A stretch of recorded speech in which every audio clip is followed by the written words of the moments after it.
12절부터 14절의 말씀입니다. 사무엘이 돌을 취하여 미스바와 센 사이에 세워 이르되 여호와께서 여기까지 우리를 도우셨다 하고 그 이름을 에벤에셀이라 하니라. 이에 블레셋 사람들이 굴복하여 다시는 이스라엘 지역 안에 들어오지 못하였으며 여호와의 손이 사무엘이 사는 날 동안에 블레셋 사람을 막으심에 블레셋 사람들이 이스라엘에게서 빼앗았던 성읍이 에그론부터 가드까지 이스라엘에게 회복되니 이스라엘이 그 사방 지역을 블레셋 사람들의 손에서 도로 찾았고 또 이스라엘과 아모리 사람 사이에 평화가 있었더라. 하나님의 말씀입니다. 아멘. 사랑하는 성도 여러분, 여러분의 마음속에 늘 평안과 잔잔한 기쁨이 있기를 바랍니다. 연말 연시가 되면 여러 가지 생각도 복잡하고 가정도 바쁘기도 하고 또 비즈니스 하시는 분들은 또 다른 때보다 더 상대적으로 바쁘고 또 힘든 경우가 많이 있지만 우리의 마음속에는 흔들리지 않는, 우리 세상이 알지 못하고 정말 세상이 줄 수 없는 우리 주 예수 그리스도의 십자가의 은혜와 그 평강과 위로가 여러분의 마음속에 충만하시기를 우리 주님의 이름으로 축원합니다. 보통 12월 원력을 보면 성탄 주일이 있고 그 다음에 12월 25일 성탄일이 다가옵니다. 그 다음에 일반적으로 마지막 이제 주일이 끼게 되어 있는데 올해는 굉장히 스페셜한 것 같아요. 12월 25일 성탄절이 성탄주일인 주일에 있습니다. 그리고 그 주일이 마지막 주일이에요. 그래서 다음에는 우리 연합으로 함께 성탄 예배를 드리는 것이 성탄 예배임과 동시에 한 해를 마지막 마무리하는 아름다운 예배가 되게 됩니다. 보통의 경우에 마지막 주일에 이제 송년 주일 예배를 드리고 설교를 하지만 오늘은 조금 바꾸어서 그래서 오늘 우리가 한 해를 뒤돌아보며 정말 우리와 함께 하신 하나님의 은혜에 감사하는 그와 같은 감사의 예배를 드리고자 합니다. 여러분 힘드신 경우가 참 많이 있었죠.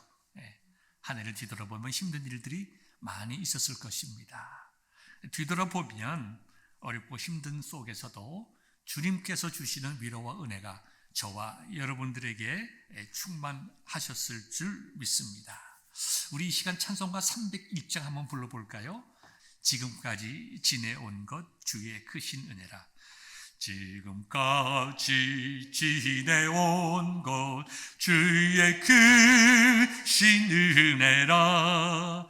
한이 없는 주의 사랑 어찌 이루 말하랴.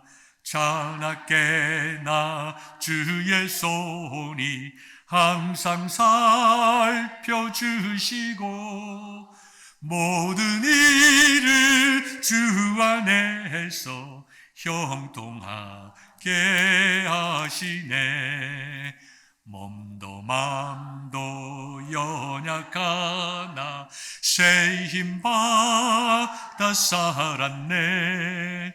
물 붓듯이 부으시는 주의 은혜 족하다. 사랑 없는 거리에 나 험한 산 길에 맬 때 주의 손을 굳게 잡고 찬송하며 가리라. 주님 다시 배올 날이 날로 다가와 무거운 짐 주께 맡겨 벗을 날도 멀잖네. 나를 위해 예비하신 고향 집에 돌아가 아버지의 품 안에서 영원토록 살리라. 아멘이죠? 예, 아멘입니다. 지금까지 지내온 것 하나님의 은혜입니다. 또 동시에 우리가 살아가면서 피차간에 참 위로하고 도와주며 섬기며 한 해를 우리가 살아왔습니다. 우리가 서로 좀 인사해 볼까요? 옆에 있는 분에게 인사합시다. 수고 많으셨습니다. 참 집사님 수고 많으셨습니다. 덕분에 제가 행복했습니다. 덕분에 제가 행복했습니다. 감사합니다. 참 특별히 목회자로서 여러분들에게 정말 감사를 드립니다. 여러분 덕분에 제가 행복했고, 여러분 덕분에 제가 많이 즐거워하고, 여러분 덕분에 제가 목회에 큰 위로와 즐거움을 얻었습니다. 힘든 것도 많이 있었지만 여러분의 사랑과 기도 덕분에 지금 이 시간 여러분과 함께 예배드릴 수 있게 되어서 먼저 하나님께 감사하고 두 번째 여러분들에게도 진심으로 감사합니다. 한 해를 뒤돌아보면서 우리는 감사하며 정리를 해야 됩니다. 또 한 해를 뒤돌아보면서 내가 오늘 어떤 순간에 와 있는가, 그리고 한 해를 뒤돌아보면서 새로운 한 해를 우리에게 허락하실 하나님께 소망을 두는 마음의 정리가 참 필요한 이 시간입니다. 첫 번째로 여러분과 나눌 말씀은 지금까지 우리의 삶을 도와주신 하나님께 감사함으로 한 해를 잘 정리하기를 원합니다. 오늘 성경 본문의 내용은 블레셋과의 전쟁에 관한 이야기입니다. 여러분 구약 성경을 보면 블레셋이라는 그런 그 민족이 굉장히 자주 나오게 됩니다. 이 블레셋 사람들은 이스라엘 민족들이 가나안 땅에 들어가기 전부터 그곳에 살았던 사람들인데요. 일반적으로 굉장히 강력한 이스라엘의 대적으로 묘사가 되어져 있습니다. 지역적으로 보면 예루살렘 서쪽입니다. 예루살렘 서쪽으로 쭉 가면 뭐가 나오죠? 바다가 나오는데 지중해입니다. 그 예루살렘 서쪽, 요단강을 쭉 남북으로 가르는 요단강을 중심으로 볼 때의 서쪽, 그리고 지중해 연안에서 크게 5개의 도시를 형성해서 정말 5개의 도시의 연방과 같이 이렇게 뭉쳐서 그들의 삶을 살았던 사람들인데요. 아주 역사적으로 오랫동안 이스라엘 민족들을 괴롭혔는데요. 조금 이따 말씀드리겠지만 지금 이 순간에도 이스라엘을 괴롭히고 있습니다. 잘 아시는 대로 여러분들 삼손과 데릴라가 블레셋 사람입니다. 하나님께 드려진 삶을 살아야 했던 삼손을 유혹해서 그로 하여금 비참한 죽음, 그러나 하나님께서 삼손을 통하여 그의 죽음까지도 하나님의 영광으로 나타나게 하셨습니다. 다곤 신전을 다 무너뜨리고 그 안에 있던 수많은 사람들을 몰살시킴으로 하나님의 영광을 드러내게 되지요. 그 데릴라가 블레셋 사람이에요. 또 여러분들이 잘 아는 대로 다윗과 골리앗의 그 골리앗이 그 블레셋 사람들입니다. 남유다를 멸망시키는 바벨론의 느부갓네살 왕이 남유다를 멸망시키면서 옆에 있던 블레셋을 멸망시키고 그들을 다 잡아다가 그들의 제국 가운데 흩어져 버림으로 역사 속에서 사라질 때까지 블레셋이라는 국가는 오랫동안 이스라엘을 괴롭혔던 민족이요 국가였는데 지금도 마찬가지입니다. 여러분 아마 잘 모르셨겠지만 이 블레셋이 지금의 팔레스타인입니다. 팔레스타인 사람들입니다. 그래서 우리는 블레셋이라고 표현이 되어 있지만 이 캐톨릭 천주교회의 이 성경책을 보면 블레셋이란 말을 필리스티아라고 이게 번역을 해 놓았습니다. 지금도 그 가자 지구를 중심으로 해서 이스라엘 옆에 살면서 이스라엘 민족들을 끊임없이 괴롭히는 그 팔레스타인, 그 사람들이 구약 시대의 블레셋 사람들, 블레셋 민족인 것을 여러분들이 좀 우리 성경 상식으로 기억을 해 주었으면 좋겠습니다. 이 이스라엘 민족들을 괴롭혔던 이 블레셋과의 전쟁과 전투의 이야기가 오늘 본문의 배경인데요. 조금 거슬러 올라가서 사무엘상 4장을 보면 이스라엘 민족이 블레셋과의 싸움에서 패배합니다. 패배했을 뿐만 아니라 언약궤까지 빼앗기게 됩니다. 그리고 그 빼앗긴 언약궤는 그들이 그 블레셋 사람들이 섬기는 다곤신, 이 다곤신은요 반은 사람이고 반은 물고기입니다. 그래서 인어와 같이 하반신이 물고기인 바다의 신 다곤 신상을 섬겼는데요. 그들이 다곤 신상을 섬김으로써 그들에게 풍요가 온다고 믿었습니다.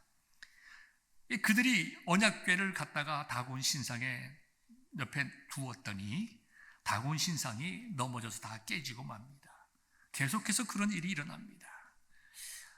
그리고 하나님께서 그 블레셋 지역에 독종을 퍼뜨리시고 큰 재앙을 주심으로 그 온 나라가 완전히 뒤집히게 됩니다.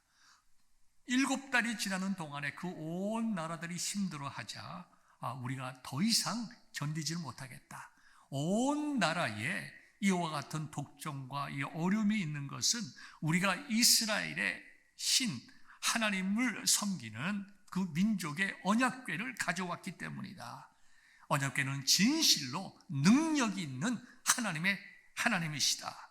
그들이 그렇게 생각하고 언약궤를 돌려보내게 됩니다.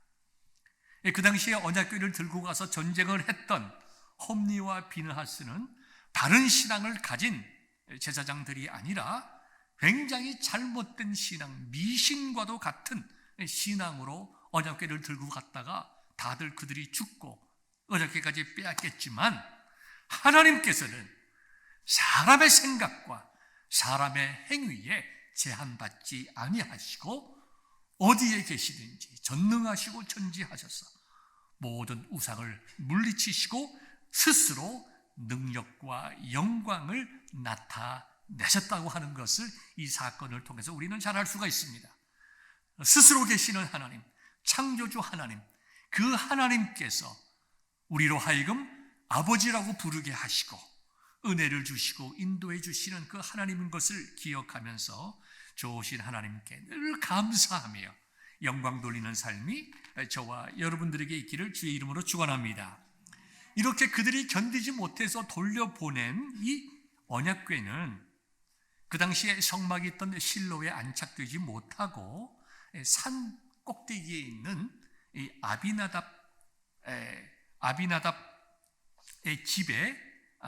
아비나답의 집에 보관하고 그 다음에 거기서 엘리아살이라고 하는 사람을 세워서 구별하여 그 제사장으로 만들어서 그 언약궤를 지키게 하였습니다.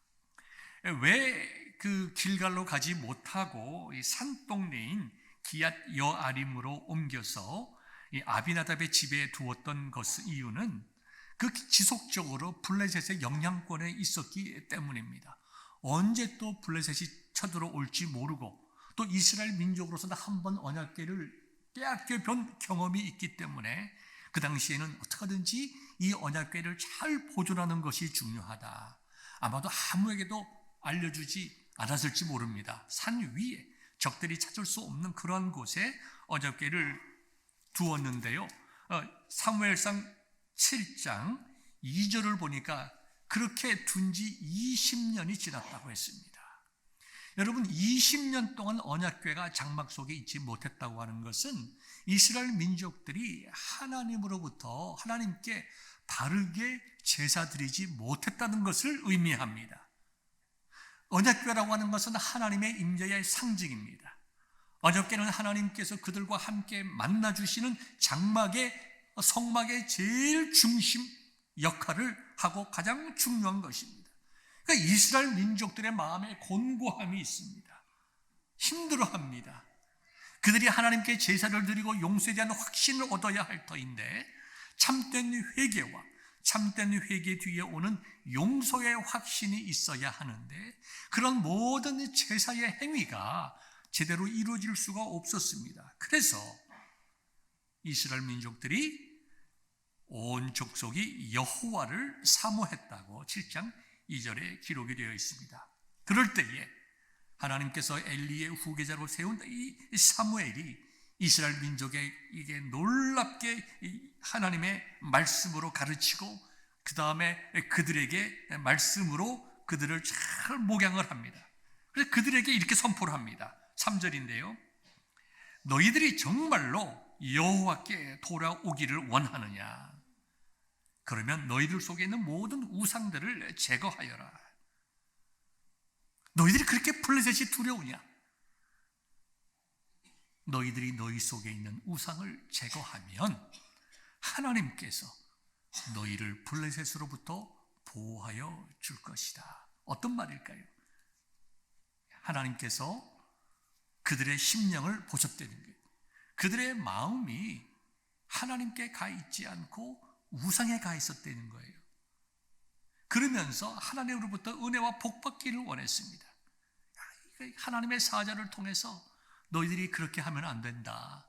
너희들이 정말 하나님의 은혜를 받고 너희들의 생업 속에서 외세의 위협으로부터 안전하고 평화롭고 복되게 살기 위해서는 진심으로 하나님만을 섬겨야 되는데 그 출발점이 너희 속에 있는 우상을 제거하는 것이다. 너희들의 우상을 제거하라. 그리고 여호와만 온전히 섬기라고 말씀을 선포합니다. 놀라운 것은요, 하나님의 은혜죠. 그랬더니 이스라엘 민족이 다 그렇게 하겠다고 마음을 정합니다. 그랬더니 사무엘이 그러면 우리가 다 함께 모여서 하나님께 나아가자. 우리가 지난날의 모든 죄악들을 뒤돌아보고 하나님께 회개하고 새롭게 되자. 하나님께서 우리와 함께 하시고 우리를 세워주시고 우리를 지켜 보호하여 주실 것이다. 두려워할 것 없다. 아무리 블레셋이 강하다 하더라도 우리의 하나님 능력에 하나님이 우리를 지켜주실 것이다. 이스라엘 민족을 독려해서 미스바에 모입니다. 그래서 함께 기도하잖아요. 회개의 기도를 하지 않습니까? 금식하지 않습니까? 우리가 하나님 앞에 범죄했습니다. 하나님 저희들을 용서해 주옵소서. 사무엘을 중심으로 온 민족이 하나님 앞에 강력하게 회개하는 역사가 미스바에서 일어났습니다. 그랬더니 블레셋 사람들이 이스라엘 민족을 치러 옵니다. 그들이 그 미스바에 모여서 회개했다는 소식을 들으면서 그들이 어떻게 생각했냐면, 야, 저 사람들이, 이스라엘 민족들이 제사를 드리고 함께 모여가지고 마음과 뜻을 정한 다음에 우리와 전쟁을 하려 하는구나. 왜 우리가 가만히 있다가 우리가 도무지 당하겠구나. 차라리 저들이 저렇게 기도하고 종교 예식을 할 때 우리가 급히 들어가서 저들을 공격하면 우리가 쉽게 저들을 물리칠 수 있겠다. 이와 같은 생각으로 블레셋 사람들이 군사를 일으켜서 지금 하나님 앞에 회개 운동에 정말 제사를 드리려고 하는 그 미스바로 진격해 오기 시작했습니다. 제사를 드리며 함께 회개하고 하나님 앞에 정말 기도하던 사무엘과 백성들이 그 소식을 들었습니다. 백성들이 당황합니다. 두려워합니다. 그러면서 이제 사무엘에게 요청합니다. 사무엘이여, 우리를 위하여 기도해 주십시오. 쉬지 말고 부르짖어 주십시오. 그래야 우리가 살 수 있겠습니다. 정당한 요청이죠. 사무엘에게 그런 요청을 했을 때 사무엘이 어린 양을 한 마리 가지고 와서 하나님 앞에 번제를 드렸는데, 성경에 보니까 사무엘이 온전한 번제를 드리고 이스라엘을 위하여 여호와 하나님께 부르짖었다. 온전한 번제라고 하는 것은 우리가 이렇게 이해할 수가 있습니다. 다 모든 제사가 신중하고 진실된 마음으로 드려야 되겠지만 국가의 위험, 민족의 위험 앞에서 정말로 마음과 뜻과 정성을 다하여 번제의 의미가 무엇을 의미하는지 알고 있던 사무엘과 민족들이 하나님, 우리의 죄를 고백하오니 우리의 죄를 하나님께서 불쌍히 여기시고 우리를 불쌍히 여기시고 용서하여 주시고 구원하여 주옵소서. 간절히 기도했을 것 아닙니까? 그랬더니 하나님께서 그들의 기도를 들어주셨다고 말씀했습니다. 쳐들어 오르는 그 블레셋에게 우레를 발해서 그들을 어지럽고 혼란스럽게 만들었습니다. 그것을 본 하나님께서 그들과 함께 하심을 본 이스라엘 민족이 나가서 저들을 전멸시키자 라고 그들을 공격해서 미스바 사람들을 쫓아냈다는 것입니다. 그래서 11절 보니까 미스바에서 나가서 블레셋 사람들을 추격하여 벳갈 아래에 이르기까지 쳤더라. 약 한 15, 16km 정도까지 그들을 쫓아내면서 그들을 완전히 물리쳤다고 기록이 되어 있습니다. 여기까지가 그 전투에 관한 이야기입니다.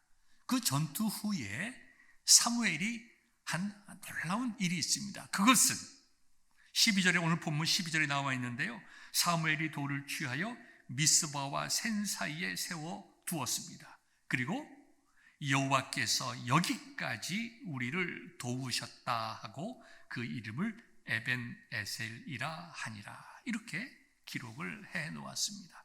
에벤에셀이라고 하는 것은 히브리 말의 원어적인 의미로 들어가면 도움의 돌이란 이야기예요. 도움의 돌, 우리를 도왔던 돌. 여러분, 사람이 돌이 어떻게 사람을 돕습니까? 돌은 그냥 돌일 뿐입니다. 근데 그 돌을 세워 놓았다고 하는 것은 우리가 가장 쉽게 이해할 수 있는 것을 보면 여호수아서 4장을 보십시오. 이스라엘 민족이 요단강을 건넜습니다. 철철 흐르는 그 요단강물을 앞에 정말 신앙의 리더들인 제사장들이 먼저 발을 디뎌 그 강물에 들어가자마자 정말 홍해가 갈라지듯이 그 바닷물, 그 요단 강물이 쫙 갈라지지 않았습니까? 이스라엘 백성들이 요단 강을 다 지난 다음에 그 강에서 돌 12개를 취에다가 길갈에 딱 세워놓잖아요. 그리고 하나님께 그 은혜와를, 그 놀라운 능력을, 그 기적을 기념하지 않습니까? 후에 우리들의 아들들이 아버지, 이 돌이 무엇입니까? 왜 여기 돌 12개가 있습니까? 하나님께서 우리를 도우셔서 이 강을 마른 땅같이 건너게 하셨다. 그거 기억하라고, 잊지 말라고, 하나님의 은혜와 도우심을 잊지 말라고 여호수아가 12개의 돌무덤을 길갈에 세웠던 것처럼 여기 사무엘이 돌을 취해서 세워놓고 에벤에셀, 도움의 돌. 그러나 그 의미는 하나님께서 여기까지 우리를 도우셨다. 하나님의 도우셨기에 우리가 승리했다. 하나님이 도우셨기에 우리는 살았다. 하나님이 도우셨기에 우리의 적을 넉넉히 여기까지 무찔렀다. 참 놀라운 기념이죠. 우리가 한 해를 뒤돌아봅시다. 여러분, 한 해를 뒤돌아보면 여러 가지 생각들이 많이 있을 것입니다. 아, 하나님께서 나를 도우셨다. 2022년 한 해 하나님의 은혜가 나에게 있었다. 여러분, 그런 간증들이 여러분의 자손들에게, 자녀들에게 있기를 바랍니다. 이 12월 달에 성탄 선물을 사는 것도 중요하죠. 손자, 손녀들을 사랑하고 그들을 위하는 일도 중요합니다만은 손자, 손녀들, 아이들을 모아놓고 함께 시간을 보낼 때 좋은 음식도 좋고 즐거운 시간도 좋지만, 얘들아, 한 해를 지나면서 하나님께서 너희들에게 어떤 은혜를 주었니? 하나님께서 나에게 이런 은혜를 주시고 우리 가정에 이런 은혜를 주셨다. 그런 것을 서로 간증할 수 있는 시간이 있다고 하면 그것은 하나님의 은혜를 기념하는 에벤에셀의 가정이 되는 것입니다. 이와 같은 은혜와 지혜가 여러분들에게 있기를 바랍니다. 여러분, 사람들은 은혜를 입고도 쉽게 잊어버립니다. 하나님의 도우심을 받아서 감사하고 찬송하지만 쉽게 잊어버립니다.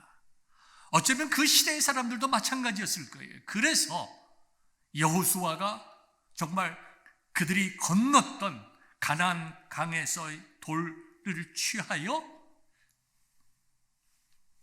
12개의 돌로 기념석을 세우고, 여기 사무엘도 하나님의 은혜를 너무 잘 잊는 인간들을 생각해서, 아마도 돌이 얼마나 되는 사이즈는 나와 있지 않지만 누구나 멀리서도 알아볼 수 있는 그런 돌이었을 겁니다. 큰 바위를 턱 세워놓고 하나님께서 우리를 도우셨다. 이 바위를 볼 때마다 능력의 하나님, 그의 자손들에게, 그의 백성들을 외면치 아니하시고 구원해 주시는 하나님을 바라보라. 하나님께서 우리를 이렇게 도우셨다. 하나님의 은혜를 잊지 않는 지혜로운 성도 될 수 있기를 바랍니다. 그리고 그것을 간증해서 우리의 삶 속에 주어졌던 놀라운 은혜들을 자녀들에게 가르치고 전하고 친구들과 이웃들에게 선포해서 하나님을 기념하고 하나님의 은혜를 기념할 수 있는 저와 여러분들 될 수 있기를 주님의 이름으로 축원합니다. 두 번째는 우리는 한 해를 지나면서 하나님 앞에서의 우리의 모습을 발견하기를 이 시간 간절히 소망합니다. 우리가 어떻게 한 해를 살아왔는가를 뒤돌아보는 것이 매우 중요합니다. 그러나 우리가 우리 자신들을 판단하지 않는 것이 중요합니다. 늘 말씀을 드리지만 우리의 신앙과 생활의 유일한 기준이 뭐죠? 하나님의 말씀입니다. 그러므로 한 해를 지나면서 하나님께서 나를 어떻게 평가하실까? 우리가 그것을 꼭 생각하고 기도할 수 있기를 바랍니다. 사도 바울은 고린도전서 4장의 말씀을 통해서 나는 다른 사람으로부터 판단받는 것을 크게 생각하지 않는다. 다른 사람이 나에 대해서 판단하는 그것은 나에게 있어서 작은 일이다 그랬습니다. 또 동시에 나는 나 자신을 스스로 판단하지도 않는다. 그러면서 다만 나를 심판하실 이는 우리 주 예수 그리스도이시다라고 고백을 합니다. 우리 한국 사람들은 유교 문화권에 있기 때문에 다른 사람들을 참 많이 신경을 씁니다. 그죠? 옷차림이나 모든 살아가는 거나 자동차를 살 때도 그 모든 것이 다른 사람들이 나를 어떻게 볼까 굉장히 신경을 씁니다. 여러분, 우리가 정말 다른 사람이 나를 어떻게 보는가라고 하는 관심에 10분의 1만이라도 지금 내 마음을 주님께서 어떻게 보고 계실까? 불꽃 같은 눈으로 보시는 하나님께서 한 해를 지나온 나를 어떻게 평가하고 계실까? 우리가 한번 뒤돌아보는 것이 필요하지 않겠습니까? 그러면서 정말 내가 하나님 앞에서 한 해를 뒤돌아보니 부족한 일도 많고 하지 못한 일도 많지만 내가 하나님 앞에서 충성되이 살려고 참 내가 애를 썼다. 사도 바울이 고린도전서 4장 2절에 말씀하신 대로 맡은 자들에게 구할 것은 충성이라고 했는데, 하나님, 제가 자신은 없지만 하나님, 그래도 제가 올 한 해는 다른 해에 비해서 정말 하나님 앞에 충성되이 살라고 애썼습니다. 우리 그런 기쁨과 감사가 우리에게 있다고 하면 우리는 새로운 한 해를 바라보면서 우리 마음속에 평화가 있을 줄 압니다. 다른 사람이 나를 어떻게 보느냐도 중요하고 내가 나를 어떻게 보느냐도 중요하지만 내가 주님 앞에서 내 삶이 주께 앞에 기억되면 내가 족하리. 하나님 앞에서 내가 인정받는 삶을 살면 내가 기쁘겠습니다. 내가 긍정적인 사고를 가지고 정말 믿음으로 전진할 수 있는 평안이 저와 여러분들에게 있기를 주님의 이름으로 축원합니다. 세 번째는 역전케 하시는 하나님을 바라보면서 새로운 한 해를 준비하는 이 시간이 되기를 간절히 소망합니다. 우리 전도서 3장을 보게 되면 모든 일에는 때가 있다고 하였습니다. 범사에 기한이 있고 천하 만사에 다 때가 있다고 하였습니다. 그런데요, 굉장히 중요한 말씀이 3장 11절에 기록되어 있습니다. 하나님이 모든 것을 지으시되 때를 따라 아름답게 하셨고 또 사람들에게는 영원을 사모하는 마음을 주셨느니라. 그러나 하나님이 하시는 일의 시종을 사람으로 측량할 수 없게 하셨도다. 여러분, 이 말씀을 조금 생각해 봅시다. 저와 여러분들의 마음에는 성령께서 역사하사 하나님을 알고 예배하는 마음을 주셨어요. 영원을 사모하는 마음이라고 하는 것은 하나님을 그리워하는 마음이에요. 영원한 것을 사모하는 마음이에요. 우리의 예배 속에는 이것이 표현되어 있는 것입니다. 이미 우리는 영원한 것을 사모하는 마음을 받은 자들이에요. 그리고 우리에게 그러한 놀라운 은혜를 주시기 위해서 하나님께서 우리를 창조하셨고, 그 창조하실 때에 하나님께서 보시기에 심히 어땠다고요? 좋았더라. 저와 여러분들은 하나님 앞에서 아름다운 존재가 되었습니다.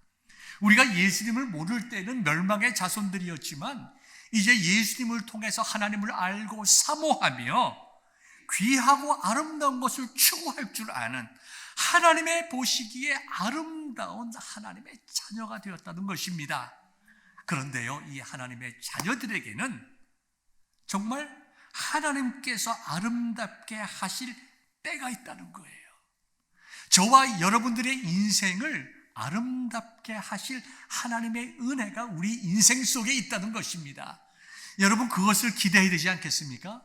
그것을 사모해야 되지 않겠어요? 그것이 무엇인지 기다려야 되지 않겠습니까? 지난 인생을 뒤돌아보면서 부족한 것이 있었다 하더라도, 지난 한 해 내가 실수하고 실패한 것이 있었다 하더라도 하나님께서 이스라엘 민족들을 구원하여 주시고 도와주셨듯이 지금까지 우리의 인생을 이곳까지, 이 순간까지 인도하시고 예배드리게 하신 그 하나님께서 나의 인생을 아름답게 만들어갈 아름다울 때를 준비해 두셨다는 것을 우리가 믿고 소망 가운데 한 해를 준비해 나가야 할 것입니다. 사실 에벤 에셀이라고 하는 이 말은 성경에 또 한 번 나옵니다. 사무엘상 4장에 나오는데요, 치욕의 이름으로 나옵니다. 조금 설교 초에 이야기 말씀을 드렸듯이 이스라엘 민족들이 그 블레셋과의 싸움에서 싸우게 되는데 그 패배한 곳이 에벤에셀입니다. 그랬더니 그 홈리와 비느하스가 바른 신앙을 가지지 않고 우상을 섬기는 같은 마음으로 언약궤를 메고 갔다가 거기서 실패하고 언약궤를 빼앗깁니다. 그 자리가 에벤에셀이에요. 하나님께서 그들을 치심에 홈리와 비느하스가 목숨을 잃었습니다. 죽임을 당했습니다. 그 장소가 에벤에셀이에요. 그 소식을 들은 제사장 엘리가 넘어져 목뼈가 부러져 죽었습니다. 그리고 아이를 낳던 비느하스의 아내가 자기의 남편이 죽고 시아버지가 죽었다는 이야기를 듣고 놀라서 아이를 낳다가 죽고 말았습니다. 에벤에셀이라고 하는 것은 실패의 이름이에요. 좌절의 이름이고 슬픔의 이름이고 고통의 이름이고 괴로움의 이름이고 패배와 불안의 이름입니다. 그런데 그 이름을 하나님께서 도움의 이름으로 바꾸셨어요. 하나님께서 여기까지 도우셨다. 도움의 돌 에벤에셀. 하나님께서 여기까지 우리를 도우셨다. 에벤에셀. 실패의 이름에서 성공의 이름으로, 죽음의 이름에서 생명의 이름으로, 부끄럽고 수치스러운 이름에서 영광된 이름으로 바꾸어 주셨다. 에벤에셀. 여러분, 지난 한 해 동안에 부끄러운 일이 있습니까? 미스바에서 모여서 회개했듯이 우리의 지나간 죄를 한 해가 다 가기 전에 정리하고 회개하고 새 출발할 수 있기를 바랍니다. 우리에게 부족하고 부끄러운 일들이 있었습니까? 역전케 하시는 하나님께 소망을 두고 새로운 한 해를 준비할 수 있기를 바랍니다. 그리고 하나님을 경외하는 사람들에게 복을 주시는 그 놀라운 은혜가 오늘 예배를 드리는 저와 여러분들에게 있기를 원합니다. 하나의 짧은 이야기를 나누면서 설교를 정리하고자 합니다. 남북전쟁을 중심으로 배경으로 한 그 소설이 있죠. 영어로도 나왔죠. 바람과 함께 사라지다. Gone with the Wind의 그 마지막 부분에 자막이 쫙 하나 올라옵니다. Tomorrow is another day. 비비안 리가 주연을 한 그 스칼렛 오헤어라고 하는 그 주인공 여자가 얘기를 하죠. 그 자막이 이게 떠오르죠. Tomorrow is another day. 그걸 어떻게 이게 한국말로 번역을 했냐면 내일은 내일의 태양이 뜬다. 참 좋은 말 아닙니까? 우리가 한 해를 정리하면서 우리는 참 마음속에 아쉬움도 있지만 우리에게는 소망이 있습니다. 지금까지 인도해 오셨던 하나님께 대한 감사가 있고, 또 우리 자신을 뒤돌아보아서 부족한 일도 많이 있었지만 내가 하나님 앞에 드렸던 그 모든 시간들, 그 정성들 주님께서 기억해 주시면 좋으리. 그죠? 하나님 앞에서 우리가 평가받는 감사한 마음도 있고, 또 하나님 앞에서 부끄러운 일은 회개함으로 새롭게 될 수가 있고, 마지막 하나 더, 우리가 새로운 한 해를 바라보면서 우리는 새 소망을 가질 수 있게 되는 것입니다. 지금까지 에벤에셀의 하나님께서 과거를 인도하시고 오늘을 있게 하신 그 하나님께서 우리의 내일도 마치 새로운 내일은 내일의 태양이 뜨듯이 내일은 내일의 은혜가 우리에게 족하다. 하나님의 은혜와 도우심이 우리에게 넘치도다. 나는 부족하고 연약하지만 하나님의 은혜와 능력이 나에게 있다. 나의 나된 것은 하나님의 은혜라고 하는 사도 바울의 고백을 우리가 기억하면서 한 해를 아름답게 정리하고 소망 가운데 바라보는 귀한 성도 되시기를 우리 주님의 이름으로 축원합니다.